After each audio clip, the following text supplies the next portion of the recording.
I finally found my sister's killer. It's been 3 years since my sister died. I finally know who killed her. My parents told me to let it go. Digging would just make things worse. They said my sister was no angel, and she probably brought it on herself.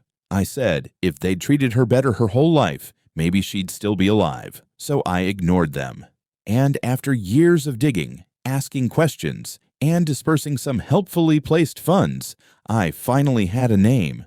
Angel Flores. That's who my contact inside the system named. That's who they said killed my sister, but it wasn't enough to know who the killer is. I had to make them pay.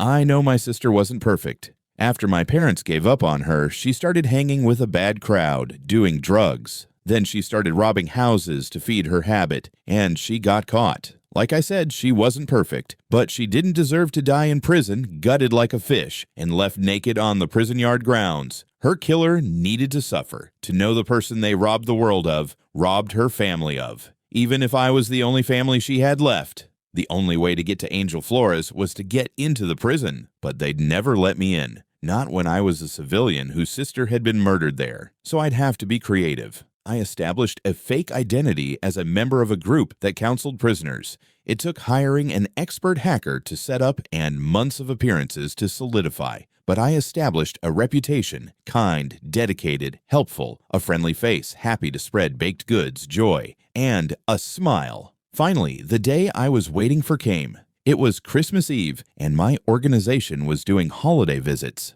Everyone deserved visitors on Christmas, we said, even the incarcerated. I strolled in with smiles, jokes, and cupcakes, and was granted access. Angel Flores was just down the hall. I worked my way down the row, saying a few words to each prisoner. Then I arrived at Angel's cell. I sat before her.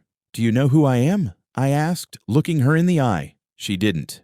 My sister was Rachel Merriweather. At that, she looked up at me, her eyes widening. She started to talk, but I held up my hand and then pointed slowly at the half-eaten cupcake in her hand. Then I made a goodbye gesture with my hand, got up, and walked out. My work was done.